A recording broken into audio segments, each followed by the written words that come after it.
அன்பிற்கினிய 8ஆம் வகுப்பு மாணவ செல்வங்கள் அனைவருக்கும் வணக்கம். கடந்த வாரம் இயல் 4 முதல் செய்யுளான கல்வி அழகே அழகு என்ற செய்யுளை பார்த்துள்ளோம். அதன் பிறகு உரைநடை பாடமாக வந்துள்ள பல்துறை கல்வி என்ற பாடத்தை பாதி பார்த்துள்ளோம். இந்த வாரத்தில் நாம் புத்தியை தீட்டு என்ற இன்னொரு செய்யுளை படிக்க இருக்கின்றோம். இந்த புத்தியை தீட்டு என்பது உங்களுடைய அறிவினை நீங்கள் செழுமையாக வைத்துக்கொள்ள வேண்டும் என்பதாக இந்த பாடல் நமக்கு கொடுக்கப்பட்டுள்ளது. இந்த பாடத்தை நாம் படித்த பிறகு கீழே உங்களுக்கு வினாக்கள் பதில்கள் இருந்தாலும் நீங்கள் எழுதி வைத்து எனக்கு உங்கள் நோட்டில் எழுதி வைத்து எனக்கு அனுப்புமாறு கேட்டுக்கொள்கிறேன். வாருங்கள், நாம் பாடத்திற்கு செல்வோம். இயல் 4 கவிதை பிழை புத்தியை தீட்டாதே என்ற தலைப்பில் நமக்கு பாடப்பகுதி வந்துள்ளது. ஒரு செய்யுள் பகுதி. இந்த செய்யுள் பகுதி எழுதியவர் ஆலங்குடி சோமு என்பவர். அவர் பற்றிய செய்திகளும் நூல் பற்றிய செய்திகளும் நாம் அறிந்து கொண்ட பிறகு தான் நாம் அந்த பாடலை படிக்க வேண்டும். அதற்காக உங்கள் பாடப்புத்தகத்தில் பக்கம் எண் 5 நூல்வெளி இருக்குது பாருங்கள். அந்த நூல்வெளியை நான் படிக்கிறேன். உங்கள் பாடப்புத்தகத்தில் நீங்களும் படிக்க கூடவே படித்து கொண்டு வரோம். பாருங்கள், நூல்வெளி. ஆலங்குடி சோமு திரைப்பட பாடல் ஆசிரியராக புகழ்பெற்றவர். ஆலங்குடி சோமு, அவருடைய இயற்பெயர் சோமு. அவர் ஆலங்குடி என்ற ஊரில் அவர் பிறந்ததால் ஆலங்குடி சோமு என்று பெயர் வைத்துள்ளனர். இவர் திரைப்பட பாடல் ஆசிரியராக புகழ்பெற்றவர். திரைப்படங்கள் என்றால் உங்களுக்கு தெரியும். அந்த திரைப்படங்களுக்கு பாடல்கள் எழுதியவராக புகழ்பெற்றவராகவும் இருந்திருக்கார் இவர் சிவகங்கை மாவட்டத்தில் உள்ள ஆலங்குடி என்னும் ஊரில் பிறந்தவர். சிவகங்கை மாவட்டம் எங்கே இருக்குன்னு பார்க்கும்பொழுது தென் மாவட்டம் சைடு. அந்த தென் மாவட்டத்தில் இவர் பிறந்தவர் என்று சொல்லப்படுகிறார். தமிழ்நாடு அரசின் கலைமாமணி விருது பெற்றவராக இந்த ஆலங்குடி சோமு விளங்கியிருக்கார் என்று சொல்லப்படுகிறது. கலைமாமணி விருது என்றால் கலை என்ற நிகழ்ச்சிகள், இந்த கலைகளுக்கு சினிமா என்ற கலைகளுக்கு பாடல் எழுதியதால் இவர் கலைமாமணி விருது பெற்றவராக இவர் விளங்கியிருக்கார். இவரது திரை இசை பாடல் ஒன்று இங்கு நமக்கு பாடமாக தரப்பட்டுள்ளது என்று சொல்லப்பட்டுள்ளது. அவர் இந்த ஆலங்குடி சோமுடைய அந்த புகைப்படம் உங்களுக்கு பக்கத்திலே கொடுத்துருக்காங்க பாருங்கள். அவர் எப்படி இருக்காருன்னு சொல்லிட்டு பார்த்துங்க. அவர் தான் இந்த பாடல் நம்மளுக்கு செய்யுள் பாடலை எழுதியிருக்காரு. அதுதான் இப்போது நமக்கு பாடப்பகுதியாக தரப்பட்டுள்ளது. அதை தான் நாம் இப்போ படிக்க இருக்கின்றோம். இயல் 4 கவிதை பிழை புத்தியை தீட்டு.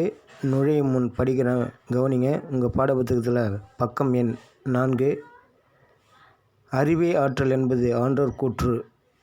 அறிவே ஆற்றல் என்பது ஆன்றோர் கூற்று. ஆன்றோர் என்றால் சான்றோர் பெருமக்கள். கல்வி ஞானத்தில் மேதைகள் என்று சொல்கிறார்களோ அவர்கள் சொல்லியது தான் அறிவே ஆற்றல். அறிவு தான் நம்மளுடைய ஆற்றலாக இருக்கணும் என்று சொல்ல வராங்க.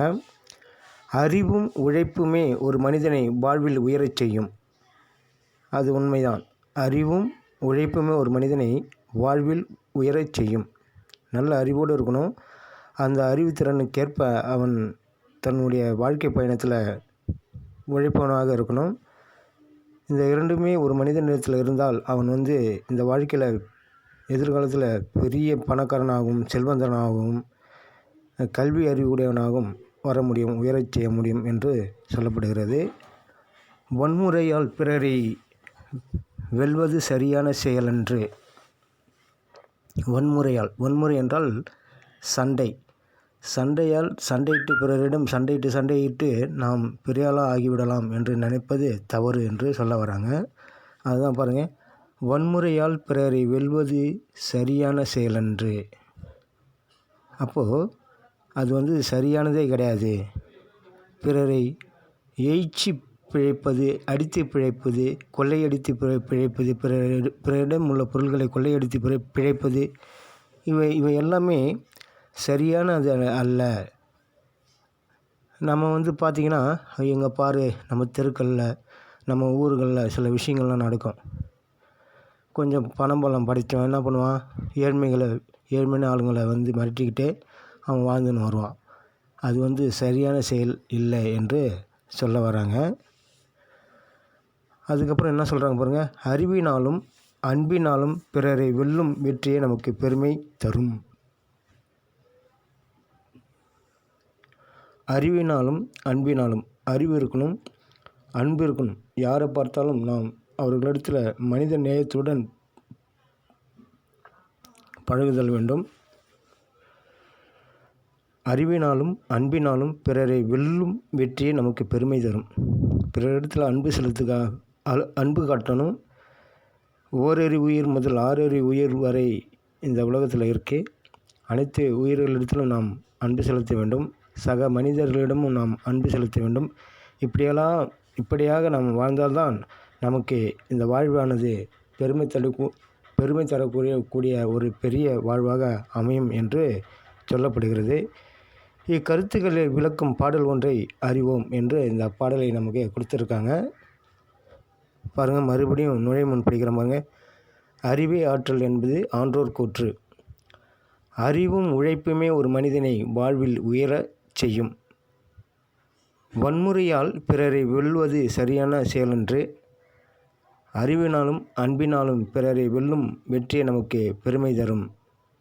இந்த கருத்துக்களை விளக்கும் ஒரு பாடல் தான் இந்த ஆலங்குடி சோமு என்பவர் நமக்கு எழுதி நமக்கு பாடப்பகுதியாக கொடுத்துள்ளார். அதை தான் நாம் இப்போது கற்க இருக்கின்றோம். வாருங்கள், நாம் பாடலுக்கு செல்வோம். இந்த பாடலை நான் படிக்கின்றேன், நீங்கள் கவனமாக கேட்கவும், படித்து அதற்கான பொருளையும் சொல்கின்றேன், விளக்கத்தையும் சொல்கின்றேன். மிக மிக கவனமாக கேட்குமாறு கேட்டுக்கொள்கிறேன். பாருங்கள். கத்தியை தீட்டாதே உந்தன் புத்தியை தீட்டு, கண்ணியம் தவறாதே அதிலே திறமையை காட்டு. ஆத்திரம் கண்ணை மறைத்திடும்போது அறிவுக்கு வேலை கொடு. உன்னை அழித்திட வந்த பகைவன் என்றாலும் அன்புக்கு பாதை வீடு. கத்தியை தீட்டாதே உந்தன் புத்தியை தீட்டு, மன்னிக்கு தெரிந்த மனிதனின் உள்ளம் மாணிக்க கோயிலப்பா. இதை மறந்தவன் வாழ்வு தடம் தெரியாமல் மறைந்தே போகும் அப்பா. கத்தியை தீட்டாதே உந்தன் புத்தியை தீட்டு. இங்கே இருப்பது சில காலம், இதற்குள் ஏனோ அகம்பாவம். இதனால் உண்டோ ஒரு லாபம், எண்ணிப்பாரு தெளிவாகும் என்று இந்த பாடல் கொடுக்கப்பட்டுள்ளது. மீண்டும் இந்த பாடலை உங்களுக்கு தெளிவாக நான் கூற இருக்கின்றேன். கத்தியை தீட்டாதே உந்தன் புத்தியை தீட்டு. கத்தி உங்களுக்கு தெரியும், எதற்கெடுத்தாலும் சிலர் கத்தி எடுத்துக்குவான். அந்த கத்தியை விட கூர்மையானது, மிக மிக கூர்மையானது நம்மளுடைய அறிவு. அதை தான் சொல்கிறாங்க பாரு. கத்தியை தீட்டாதே உந்தன் புத்தியை தீட்டு. புத்தி என்றால் அறிவு. அறிவுக்கு நீ புதிய சிந்தனைகளை கொண்டு வந்தால், அறிவால் நீங்கள் புதிய சிந்தனைகளை கொண்டு வந்து அதற்கான விளக்கத்தை நீங்கள் தேடிக்கொள்ளலாம். கத்தி எடுப்பதனால் ஒன்றும் வந்துவிடாது என்று சொல்ல வராரு. 3வது வரிகள் பாருங்கள். கண்ணியம் தவறாதே அதிலே திறமையை காட்டு. கண்ணியம் என்றால் இங்கே கண்ணியம் கடமை, கண்ணியம் கட்டுப்பாடு. கண்ணியம் என்பது ஒழுக்கம் என்று கூட நம்ம வைத்துக்கொள்ளலாம். ஒழுக்கத்தை தவறாதே, ஒழுக்கத்திலிருந்து நீ தவறாத ஒழுக்கமாக இருக்கணும் என்று சொல்ல வராது. அந்த ஒழுக்கத்திலே நாம் என்றைக்குமே ஒழுக்கமாக இருக்கணும், வாழ்நாள் முழுவதும் நாம் ஒழுக்கமாக இருக்கணும் என்பதை நீ தெளிவாயிரு என்று சொல்ல வராரு. ஆத்திரம் கண்ணை மறைத்திடும்போது அறிவுக்கு வேலை கொடு. ஆத்திரத்தில் சில பேர் என்ன செய்யணும்னு தெரியாமல் ஏதாவது தவறுகளை பண்ணிவிடுவான்.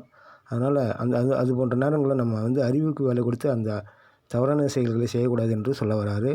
உன்னை அழித்திட வந்த பகைவன் என்றாலும் அன்புக்கு பாதிவிடு. பகைவன் நம்ம யாராவது ஒருத்தன் திட்டுறான், நமக்கு எதிரி இருக்கான், பகைவன் இருக்கான், அவனிடத்தில் கூட நம்ம அன்பை காட்டணும் என்று சொல்ல வராரு. மன்னிக்க தெரிந்த மனிதனின் உள்ளம் மாணிக்க கோயிலப்பா. மன்னிக்க தெரியணும். ஒருவன் தவறு செய்துட்டான், அவன் மன்னிப்பு கேட்டானா அதற்கேற்றார் போல் நம்ம அவனை மன்னிச்சிடணும். இல்லை மன்னிப்பு கேட்ட பிறகு அவனுக்கு நாம் தண்டனை கொடுப்பது சரியில்லை. அப்போ மன்னிப்பு கேட்கும்போது நாமும் மன்னித்து விட்டால் அது வந்து மாணிக்க கோயில் அப்படின்னு சொல்கிறாங்க. இதை மறந்தவன் வாழ்வு தடந்தெரியாமல் மறைந்தே போகுமாப்பா. இதெல்லாம் நீங்கள் மறந்துட்டு உங்கள் இஷ்டத்துக்கு நீங்கள் வந்து தண்டனைகளை கொடுத்து கொண்டே இருந்தால் அதுக்கப்புறம் கடவுள் நம்மளை கூட தண்டிக்க மாட்டார் என்று சொல்ல வராரு. மறைந்தே போகும் அப்பா. இங்கே இருப்பது சில காலம் இதற்குள் ஏனோ அகம்பாவம். நம்மளுடைய வாழ்நாளெல்லாம் வந்து பார்த்திங்கன்னா 60 வருஷம் 70 வருஷம் தான். ஆனால் இதில் போயிட்டு எதுக்கு நம்ம வந்து பிறர் மீது வந்து பொச்சிருப்பு பொறாமைலாம் நம்ம காட்டணும், அதெல்லாம் இருக்கக்கூடாதுன்னு சொல்ல வராரு. இதனால் உண்ட ஒரு லாபம் இது எண்ணிப்பாரு தெளிவாகும். இதனால் நமக்கு என்ன லாபம் வரப்போகுது, அதை நம்ம வந்து எண்ணி பார்க்கணும் என்று சொல்லி இந்த பாடலை முடிச்சிருக்காரு ஆலங்குடி சோமு. மீண்டும் ஒரு முறை படித்து காட்டுறேன் பாருங்கள். கத்தியை தீட்டாதே உந்தன் புத்தியை தீட்டு, கண்ணியம் தவறாதே அதில் திறமையை காட்டு, ஆத்திரம் கண்ணை மறைத்திடும் போது அறிவுக்கு வேலை கொடு, உன்னை அழித்திட வந்த பகைவன் என்றாலும் அன்புக்கு பாதை வீடு. கத்தியை தீட்டாதே உந்தன் புத்தியை தீட்டு, கண்ணியம் தவறாதே அதில் திறமையை காட்டு, மன்னிக்க தெரிந்த மனிதனின் உள்ள மாணிக்க கோயிலப்பா, இதை மறந்தவன் வாழ்வு தடந்தெரியாமல் மறந்தே போகும் அப்பா.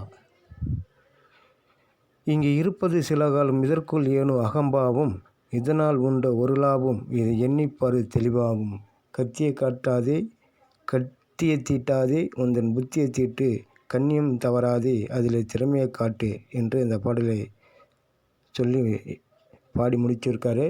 இந்த பாடலை நீங்கள் வந்து மீண்டும் ஒரு முறை கேட்டு படிக்க வேண்டுமாறு கேட்டுக்கொள்கிறேன்.